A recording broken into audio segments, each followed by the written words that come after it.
So this is my little mocktail. Yeah, cheers. No, that's mine. Excuse me? Is it yours? But I ordered exactly the same.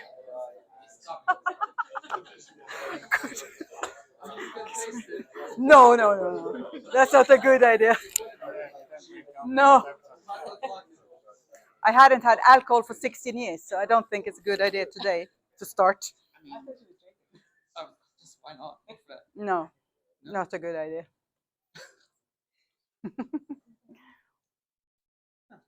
Yeah. Hello? I don't know if you can hear me, right?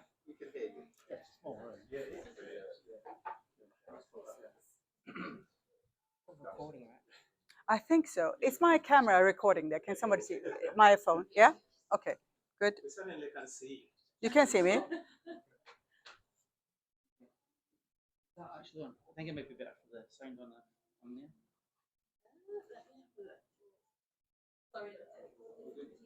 Is this your water or is this mine? Yeah? Okay, I think this is mine.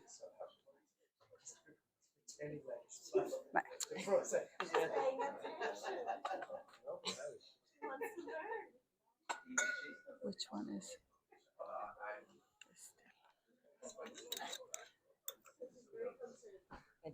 Oh, there you go. Oh, thank you very much. That's how you do it.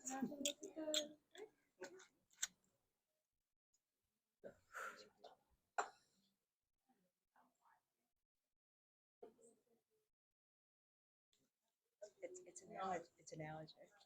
Oh, okay. I'm good. I'm good. Yeah, but just come a little bit closer here. It's magic. I think I've got the magic touch. Right. There you go. Yeah.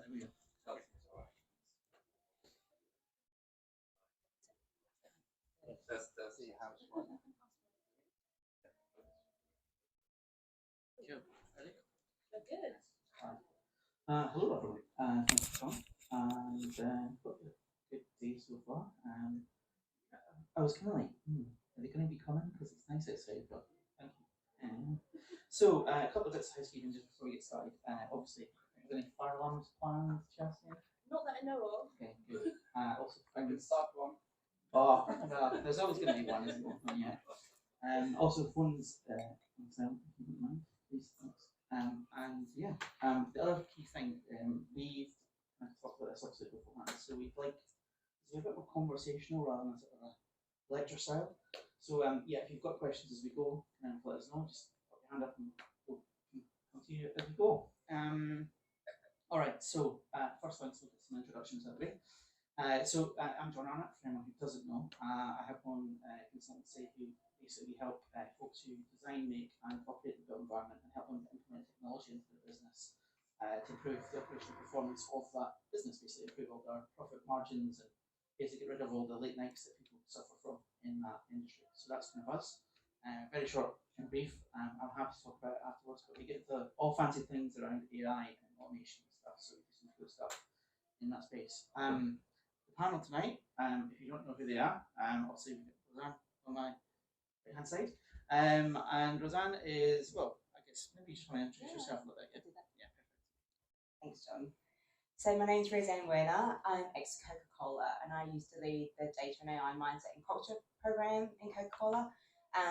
I have been now running my own business, Accelerate IQ, for 2 years now, and I help businesses break down the barriers of adoption and utilization of AI and data, and that is skills, behaviors, and mindset.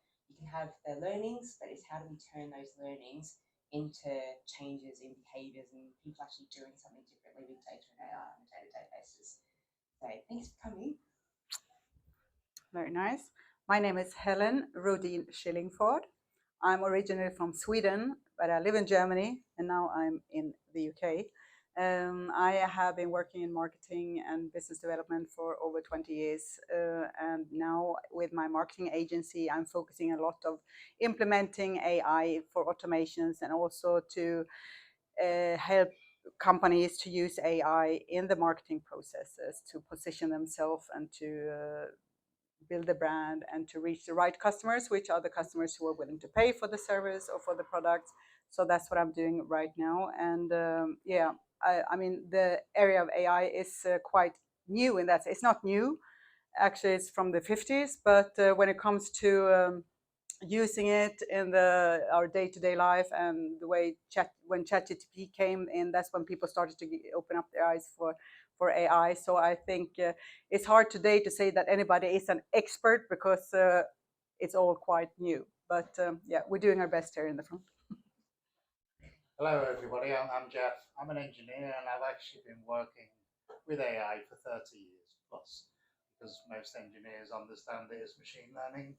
So I could talk about industrial applications from oil and gas, water, electricity, transport. I've worked at many. Claim to fame, I set up the technology business at McLaren, which is anything but data-driven business. So we took race technology into industry and drove performance and leadership automation to a high degree. I've worked with big data companies like Hutchison, one of the biggest conglomerates in the world, where we apply data across all of their business. And of late, I worked as a venture builder, helping small companies get started, and I review them for angel investor networks. So probably 99% of those companies assume AI is core to their progress. Okay, thanks, Emma. All right, so I'm going to start with an audience question, if that's right. Because when I get understand the room. So I guess show of hands really. Who's been using, who would say they've been using AI for more than 5 years at this point? You. One person. That's interesting. Yeah, that is interesting. So that means most people will assume AI is like generative AI, the ChatGPT type stuff. Yeah. Okay, perfect. That sets yeah, the tone perfectly. Okay. But you've all been using I was AI gonna say, yeah, for over nobody 10 using it years. at all currently, but even if it's the last 2 weeks or something. I guess that's a question. Yeah. Start by helping us define AI. Okay, great. Nice Yeah, one. I'm gonna start Do with. you want to have a go? So AI for me started with rules-based systems, where you said, you know, if you see this, do that. This is how the NHS works with the triage system. Then it got into machine learning, which needs tons of data to train models that can think. They're not necessarily intelligent, and they definitely don't learn, but with enough data, they can answer the question within a defined space really, really well. And that's what you use to drive a car, to fly a plane, to do surgery. All of this stuff really works. Machine learning is so good. People don't think it's AI. It absolutely is. And up until recently, it was the frontier. Then you got into deep learning, which DeepMind started. Neural nets, which was meant to think deeply like the brain, but it's still not intelligent. It just solves problems that are more and more complex quickly. And then ultimately generative AI, which is just a stochastic tool, a statistical tool. I'd argue it's still not intelligent. A computer linguist described the LLM models as stochastic parrots. She got fired for the comment, but I quite liked it because it sets the tone. Don't think it's intelligent. And what's going on underneath all of that maths is computational power that's just getting faster and faster, and to a degree cheaper and cheaper.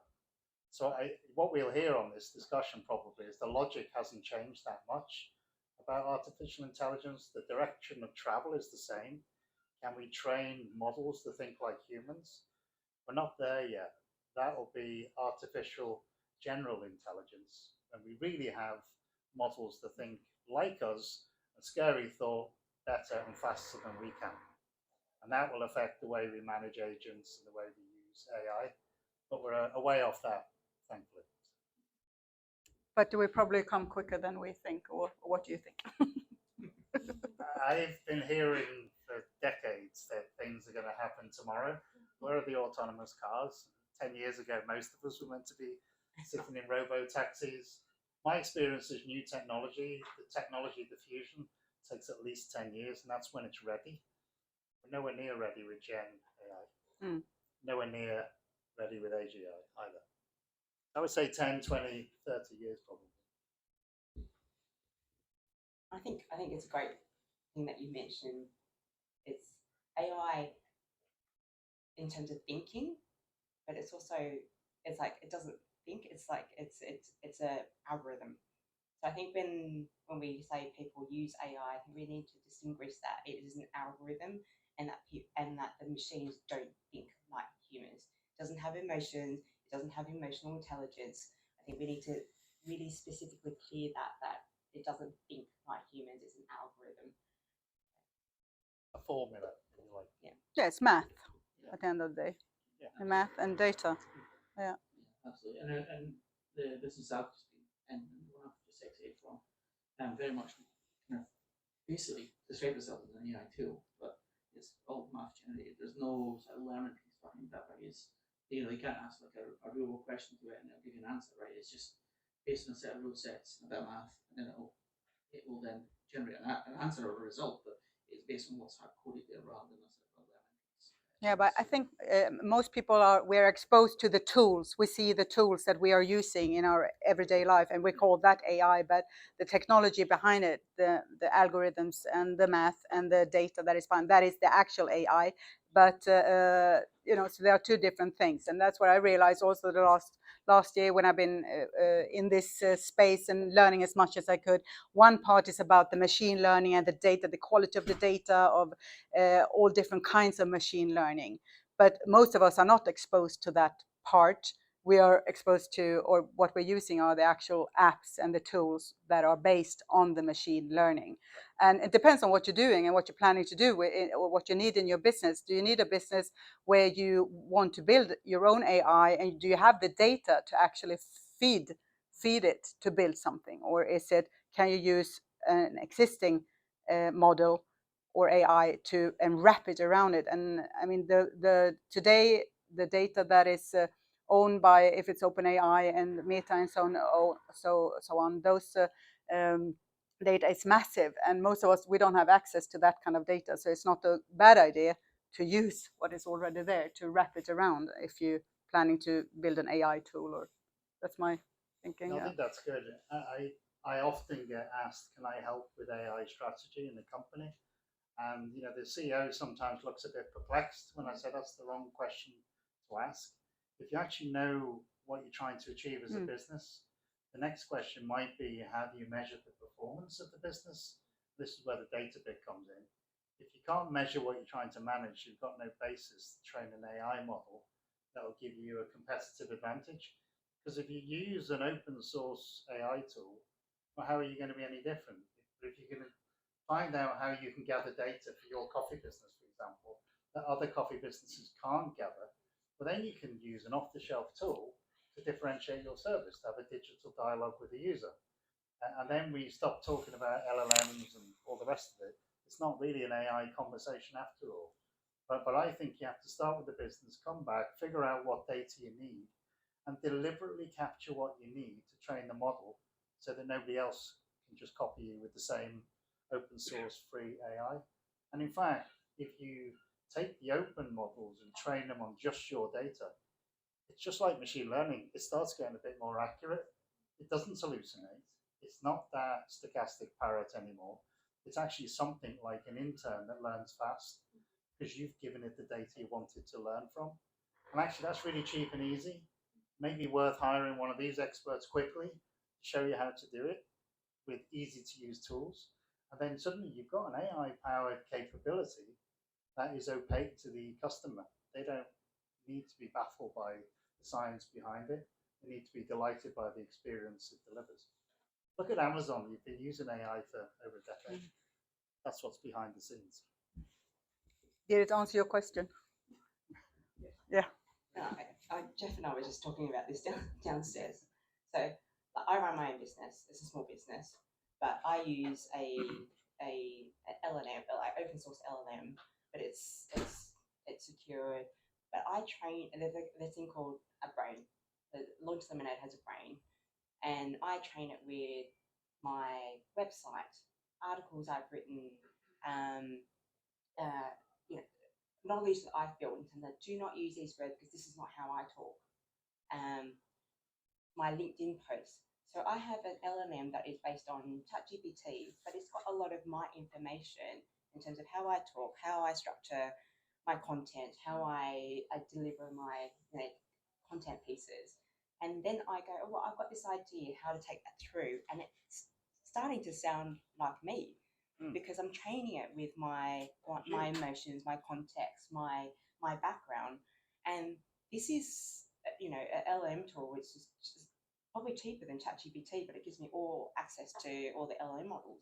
But this is where AI, generative AI, can really help small businesses, that you can scale without spending the money on hiring people, because you can really build what I call AI teammates, because you've got people that can do routine tasks that are trained on how you like to run your business, how you talk, what your values are.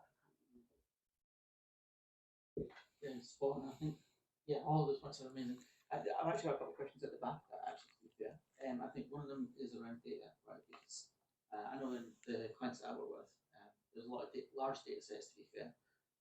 Not all well managed or well kind of structured or whatever.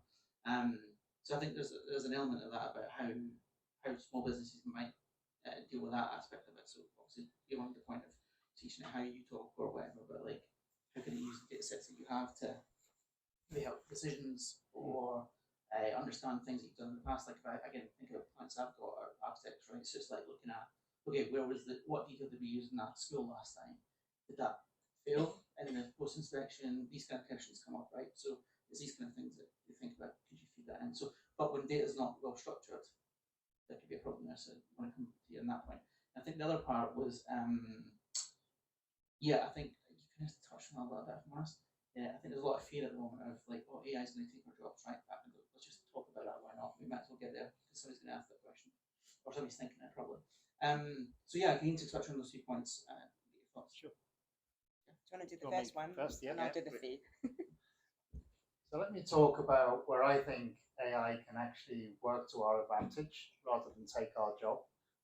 I think most industry is trying to use AI to go from decision support to make sure that their people make the right decisions more often, quite often when they're under stress. The next level is cognitive enhancement, and that is where you perform better than I would expect you to perform with your level of experience. This is what's happening to what you call the sunset industries, where people are retiring, all the grey hairs are going, and the youngsters coming in don't have the experience. But we give them these AI-powered tools that help them behave as if they were 50 when they're only 20, because all of that knowledge is there. And then ultimately we get to autonomy. But autonomy is only applicable where there's no judgment required. So I don't see the threat that the bot, if you will decide for you if no judgment is required. But I think the right philosophy throughout is to keep the human in the loop. Human in the loop will start performing better than they ever did 10 years ago, because now they got the right information to make the judgment calls on the fly. I've implemented this with air traffic control. I've seen it happen, and that was the challenge. There are too many seniors retiring and not enough youngsters wanting a stressful job like that. You just give them systems that allow them to perform amazingly well. And guess what? We haven't seen any accidents in the sky through that. I'll come back to the data if we need to, but I'm actually optimistic. I don't think people are being put out of work. I believe that we are doing our jobs better, more efficiently. And I think there's probably a discussion to have, how do we manage the people we need to deliver the business results? Because some of them won't be people. We should be designing and building agents deliberately and consciously like assistants. But for me, that means that I do my job even better. It's not doing my job for me, because remember, they're not intelligent. I think if you remember one thing, these things are not intelligent. They're not sentient beings. That's the goal. That was always the ambition of AI, and I love that. But we're not there yet. And ChatGPT isn't there yet. Remember, stochastic parrot, right? You don't. That's not a basis for your business. Intelligence is, and who's the most intelligent one in the room? You guys are. And actually, as leaders, you coach your team to use the bots to their advantage. And you'll find that youngsters and even people from diverse backgrounds can actually perform very well in areas for which they weren't trained because they're just applying their judgment. They're presented with a well-designed, human-centric view of the options. Yeah, I Overall. think regarding the work and if we are going to be replaced by AI, you probably have heard it already. AI is not going to take your job. People who know AI will take your job. You know, so that's why it's all important for us to learn as much as we can. And we're seeing now a kind of a democratization of knowledge, actually, where we're going from being people who are specialized in certain areas, who have the expert knowledge having the exclusive knowledge in certain areas. That's now belong to everybody. Everybody has access to this knowledge. So in the future, it will not be the specialists, and the knowledge will not be the currency that we are actually gives us a value. It will be the people who are most adaptable and flexible, and actually generalists who can apply and use the AI tools very much are the people who will survive this. I'm saying this, this revolution that we have ahead of us. And I think it's, I said it before, that it's, in my eyes, it's still underhyped. People don't understand what we have in front of us, and just the fact that you are here is just such a small group of people. It's more than 99.9% of the population who don't actually see it coming. I was just telling the gentleman here before, I live in Germany, and 44% of the companies in Germany are saying we're not planning to implement AI within the next 5 years. I mean, they are still using fax machines in Germany, so good luck to them. That's my that's my view on it. Yeah. I think I have a question there.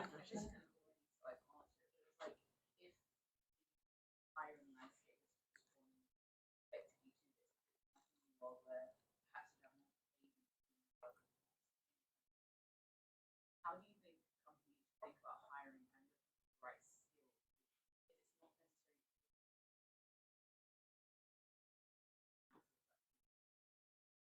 what then becomes the key skills that companies. Yeah, I would say companies, actually, especially very small companies, are already making a decision. They're not hiring, they're not staffing up. Most startups now are extremely lean because they use AI for so much. That's taken for granted. If you're an investor, I'm not expecting you to have 20 people if you're only building $1 million business, for example. So in that respect, the new hires are probably the ones who are challenged at the moment. And I don't have the obvious answer to your question. My guess is people's attributes rather than their knowledge will be more important in future. So it's things like things that you can't train a model: emotional intelligence, resilience, grit, thinking under pressure, acting and delivering in a scenario where you haven't been trained. You know where that resonates with? If you look at the Navy SEALs, the top team, Team 6, is as good physically and mentally as Team 5 and below. Team 6 is the one with the attributes that can't be trained. And I think that's the human piece that won't go away. And that way of thinking, that's just the story, so to speak, that applies in business all across the field. People with the right emotional intelligence should and normally rise to the top. This is where the talent strategy comes in. And I think a lot of HR, I think we're talking the gentlemen's out here, the HR strategy are quite, it's like, it doesn't change overnight. And I think big companies also need to look into what their workforce, what the skill set in their workforce is. What are the skills that, yes, AI can take, because it is mundane, it's repetitive, but what are the skill sets that we need to upskill the workforce that will be made redundant by AI and put them into the bits where it needs human in the loop. It needs to make those ethical decisions that AI can't make. It needs that empathy, it needs that emotional intelligence. And I think that's where we need that shift now. because people don't change that quickly. So we need that shift now so that when those skill sets are being taken by AI, we've got those human skills to guide AI, to provide the oversight with AI so that we have a fair AI model. We have an AI model that it does provide us with the results that we want, because we've got the human guiding it, and we've trained those people that have freed up the mundane, repetitive work and actually doing something actually meaningful and training those models. So I think that it's we need to start that movement now because people don't change that quickly, and we need that investment in that now. Hope that answers your question.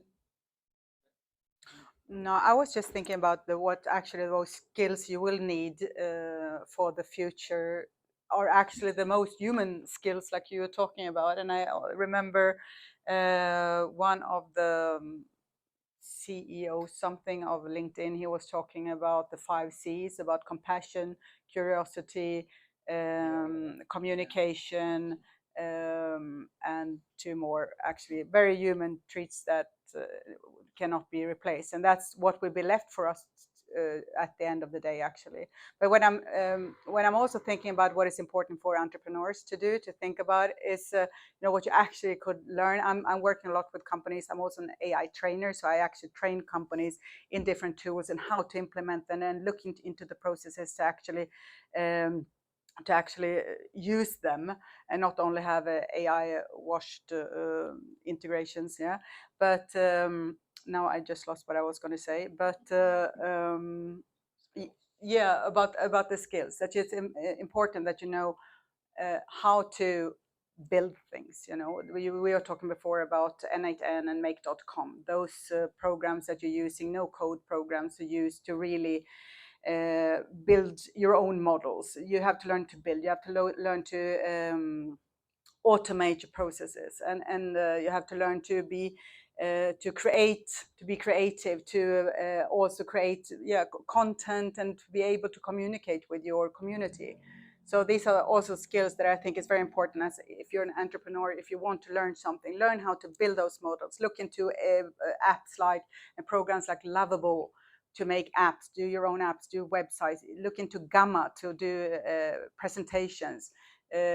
Runway, Sora, Kling to do videos and all this, and learn how to prompt, because that is really the prompt engineering part is really, really crucial if you want to be successful. If you want to create your own app or your own, just an AI website, learn the proper prompting. Yeah, that's my tip. I think it's the curiosity of what's the art of the possible with AI, and then it's the creativity in terms of your prompt of what you can get out of AI. And I think the critical thinking at the end is like AI can do certain things, but you're not just going to take AI's output and then send that client email without checking it. You want to critical think about whether that AI is addressing that problem. Has there got any bias in it? And is it doing what you want it to do? So I think it's like curiosity to think of the art of possible, creativity to really pull that value out of the AI, and then the critical thinking to think about the outputs and whether that's actually solving the problem, and be aware of whether there are any AI bias, ethical morals, that kind of thing. So actually, it's interesting. I think you touched on a few points. It was weird when you were talking. All I'm thinking is adaptability, willingness to change, right? Like, again, it comes back to my world and what I'm used to, or in terms of what I'm trying to get organizations to do. But that for me is fundamentally it, right? Like, if you hire people, I mean, think about you guys, right? You're entrepreneurs, you run your own businesses, that kind of thing. I know we can all be us, but equally, I think that is, if you're going to get your hiring strategy right, that's the kind of people you need to look for in the future, right? It's these people that are not frightened to change. They're happy to, basically just be a bit agile on their feet, right? Like, and go, oh, shit, actually, we were doing that yesterday, but today we're doing something else, and it doesn't freak them out. Because that's, in the context I was in previously, that was the people we hired, and weirdly, that was the people that drove us forward, right? The directors ended up kind of being able to take a bit of a back seat in a lot of ways, because the team started to drive the whole product, because they're going, well, that didn't work, let's try this over here. So I think that's the bit, I think for me, if you, no matter what business you're in or what sector, like, if you can find the people that are willing to change, that's really the key thing. Yeah, absolutely. I just recently did a post about the experience gap, and and so companies are saying that they want entry levels with 2 to 5 years experience. So entry levels with 2 to 5 years experience, right? But they're entry levels. And the challenge I put out to LinkedIn, which kind of went a bit nuts, was what is experience? We've been analyzing experience wrong in the past. But now it's numbers on a piece of paper, what you've done. But actually, some of that stuff AI can take, and what AI can't do is, if you're thrown into the unknown, how would you approach that? That's experience. How do you apply what you want a machine to do to get that actual output from that machine? That's experience. Is that how many years in a bachelor's degree? I think so. We're in that kind of transition period where what is experience? How would an entry level have 2 to 5 years experience? Yeah. So I've got an extreme example of, in a highly competitive environment, how do you get an edge? You upskill the entire team. So at McLaren, we used to have an expression that we delegate to the point of most knowledge, not the most experience. So a fresh graduate was given a massive responsibility to run a race in real time. So prior to a race, the senior management would agree to the strategy. So think of a triangle. Once the race starts, that triangle is inverted, and we delegate to the people with the point of most knowledge. The strategy was run real time live in a room in the UK for a race anywhere in the world. And the people who were running that strategy were in their early 20s. People sitting on the pit lane, that's the management team, they're in their mid 40s to 50s. They're not running the race. And we came back on a Monday and we'd review how well we did. And then we learn and we feed the data and the learnings back into the model. And then the next race, we just got better and better and better. But we realized the data was the source of competitive advantage. And so if you got ahead, you stayed ahead. That's how it works. Apply that to business, the same logic applies.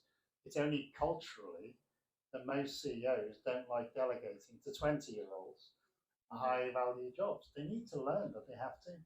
Because it's only the 20-year-olds who are familiar using all of those tools that you rattled off. Yeah. Unfamiliar to me, but I trust my young data scientists to use them. I focus on setting the business objectives, what I want to measure, and how I know you're successful. I don't care whether you use Claude or this, that, and the other. You just prove to me that it's right. And I've got my ways, if we get there, of how you set a benchmark and just test every innovation or improvements against that benchmark. And that's traditional science or engineering, actually. That's the danger with the off-the-shelf products, because you don't really know how they work, but you can get around that by setting yourself your test and seeing, is it giving you the same answer every time? Roseanne actually busted me. We were working on a construction project. She said, I ran your model twice and I got 2 different answers. Ooh. Yeah, I hope the second one was a better answer, but there we go. And I'll finish on this. With John working in construction, this project was for construction. Imagine 15 people spending a week to compile a report for a director, and then another week for a report for a senior director, and then maybe once a month they took a decision, even though we were way off track. This was the biggest construction project in the world, NEOM, the line. And we looked at that, so we can do that in real time, which we did. Then we flagged it, and then we showed them what they needed to do to get back on track. Culturally, we're not quite there to get that accepted, because the directors think they know more than these lowly qualified project managers. The project managers are not out of a job. They were wasting their time doing non-productive effort, rather than doing what they love doing. That's managing the project. I'll leave it at that. So they loved AI. They loved this. Interesting. I think you've touched upon a point there, though, in terms of the younger generations coming up that have the tech skills. But I think that COVID hasn't helped either, in terms of the younger generation coming up and they're deep in their technology and then haven't been able to build their soft skills. Sure. Yeah. And it's the communication, the collaboration, the ability to influence, motivate, the the leadership of, okay, this is what's worked, this is what hasn't worked, this is what we need to change. But they know the answers, but it's that communication, influence, and motivation skills. I know we were talking about skills earlier.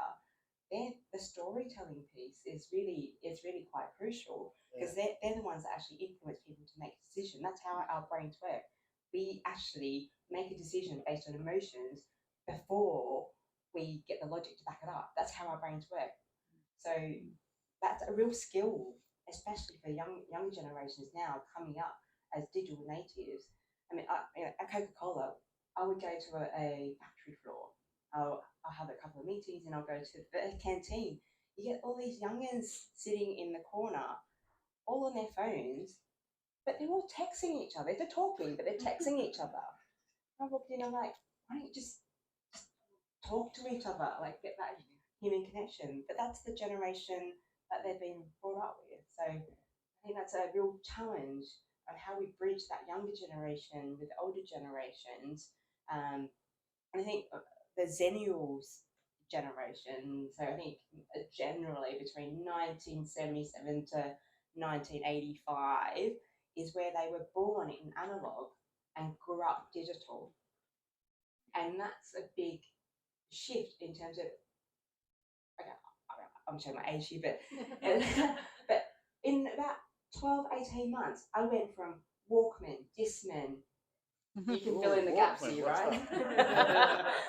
Walkman, Discman, MP3, MP3 player, iPod, like that was within 18 months. And we had to shift so quickly because that was the technology. If you want the latest album, you had to have the latest technology, and that forced us to change. And that generation is quite crucial in the AI era because they've got the analog, which is a human element, and the digital, which is the technology element. I'll come to in a sec. I was going to say, I had the same problem. I thought it was the bee's knees. I went from a Walkman to a mini disc, and then my mate was like, "I'm an iPad, what are you talking about?" Jeff. Anyway, Jeff, sorry. Yeah, well, there's the question too about how AI could actually help the way we manage and the way we communicate. I learned by accident one of the best benefits of bringing stakeholders together into a common model where you bring data from different sources. This was oil and gas drilling. I used to work in oil and gas when it was still considered acceptable. But, I was very proud of working in that industry. But the engineers didn't like the geologists because they never gave a straight answer to a simple question. They never say yes or no. They always said maybe. No, is there any oil down there before we start drilling? Yeah, about 80% probable. And then the driller would not be an employee of the company. The person responsible for the economics of the well was separate. And what you notice is they were all trained differently, different levels of experience, and they all talked a different language effectively.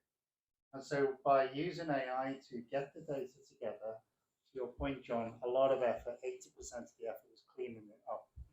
And then actually the secret sauce was presenting it in a way that everybody could see how them chasing their target affected the others in the room. And the geologist saying, I think it's going to be there when you get there.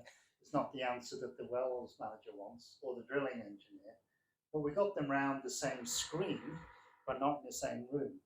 And you could basically say, if I go all out for speed of drilling, the risk guy is unhappy because there's a risk that you're going to damage the structure. And then the wells owner's not happy. That means it's not going to be worth as much. But the art was this was non-technical. How do you communicate that visually to a bunch of people who don't speak the same language? Well, it took us 2 years. Actually, this was before advanced AI and graphics. But I think the learning is the same. The business objective was obvious. Everybody knew their role, but they didn't understand how their KPIs were in tension with each other. And this is typical in any company. And I think the sweet spot for AI is for somebody who can make that apparent and easy for people to digest.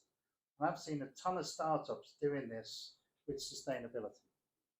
Because the head of sustainability, it's usually a she's normally working in isolation. And the others, C-suite, are not listening. The CEO is interested, but the COO couldn't care less. key normally is hitting his targets. And I've seen this over and over again, but Unilever is actually adopting this approach. So to your point, they're finding ways to almost make it fun to hit the sustainability target, even though it does hit your margin, it does hit your productivity, but make it feel worthwhile to everybody. So I think AI is super powerful and actually makes people more relevant. Otherwise, those sustainability teams would be on the margins and forgotten about. They're not replaced by AI, they're made more important and able to communicate thanks to it. It's the whole personalization. Sure, yeah. It's like I went to an AI event last week, and this lady is a founder on she was a founder on neurodiversity ADHD learning. But she was applying for a grant. So this little Asian girl, she's got ADHD, she got neurodiversity, and she's writing this grant, and her brain was just like, I can't get this in. She used ChatGPT to write the grant. And then before she submitted the grant, she put a prompt in, and she's like, rewrite this as if I'm a, so she's a little Asian lady, she goes, rewrite this as if I'm a white male applying for this grant. And she tested it. And what I'm trying to say here is AI can personalize the communication depending on what your audience is. So whether you're a team lead and whether you're has anyone done like the insights profile where you're a red, green, blue, yellow hat? So if you're a red leader and you want to communicate to someone that's a blue or a green insights profile, which you're on the opposite sides of the circle, you can have the same message. You can get AI to tailor it to a way that your recipient would really resonate with them. I mean, it's like translation in a different way, but it's like, okay, you've got the same message. How do I write this for an exec that's really quite high up? Or actually, how do I provide this feedback for someone that's quite an introvert with a green profile? Your message is still the same. But you can use AI to personalize that message to someone, and it resonates with them. It hits them emotionally. Remember what we said before, people make decisions emotionally and then they find the logic to it. You're hitting them emotionally and actually remember what you're trying to tell them, and and that influences actions. That's fine. Yeah, again, just a great set of points. Actually, is that not your goal? I think, isn't it? But around that, what the point that you should be mentioned there about being a bit more kind of. No problem. Come back to it. Ask ChatGPT. Yeah, I know. No, I was thinking it'll come back to me. I'll come back. All right. What I was going to move on to, if that's right, is just thinking.